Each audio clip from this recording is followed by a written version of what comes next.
Baik, bismillahirrahmanirrahim. Assalamualaikum warahmatullahi wabarakatuh.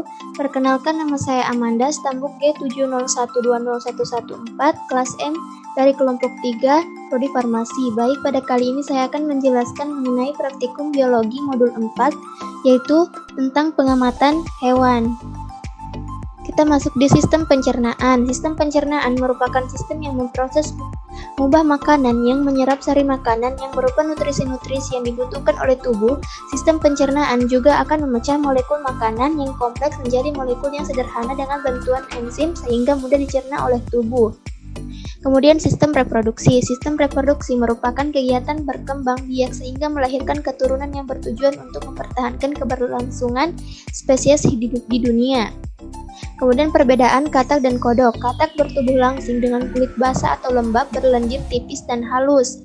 Kemudian katak juga mempunyai kaki lebih panjang sehingga dapat melompat lebih jauh, sedangkan kodok bertubuh lebar dan besar, kulit kering, tebal dan kasar, dan kaki relatif pendek, dan kodok tidak terlalu jauh saat melompat. Kemudian di sini kita masuk perbedaan morfologi Anura, Rana Cancrifera, dan Bufo sp. Ini morfologi rana, ada mata, nostril, timpani, jari kaki depan, selaput, kaki berselaput, kaki belakang, perut, punggung, dan kepala. Begitu dengan Bufo sp, ada glotis terbuka, lubang hidung tertutup, ada mulut tertutup, udara di sini yang didorong ke dalam. Kemudian perbedaan antara Rana Cancrifera dan Bufo sp yaitu bentuk tubuh rana langsing memanjang, sedangkan Bufo sp itu bulat. Kemudian permukaan kulit rana licin, sedangkan Bufo sp itu berbintil dan kasar. Kemudian persendian antara columna vertebralis dan gelang panggul Rana Cancrifera itu terdapat tonjolan, sedangkan pada Bufo itu tidak terdapat tonjolan. Kemudian kaki rana itu relatif panjang, sedangkan Bufo itu relatif pendek. Kemudian ukuran tubuh rana itu relatif sedang, sedangkan Bufo itu berukuran besar. Kemudian habitat di mana habitat rana ini di daerah basah dan berair, sedangkan Bufo itu hidup di daerah yang kering.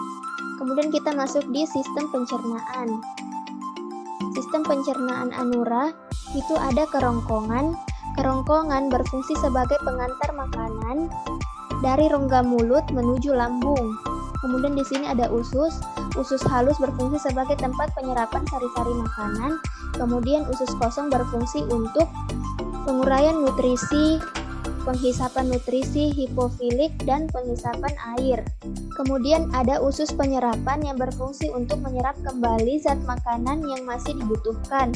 Kemudian di sini ada mulut yang berfungsi untuk menangkap makanan dari awal masuknya makanan. Kemudian di sini ada lambung yang berfungsi sebagai penyimpanan cadangan makanan dan sebagai pemecah makanan hingga menjadi partikel kecil. Kemudian ada usus besar yang berfungsi sebagai tempat penyerapan air dan pembusukan zat sisa. Kemudian di sini ada pankreas yang berfungsi sebagai penghasil enzim.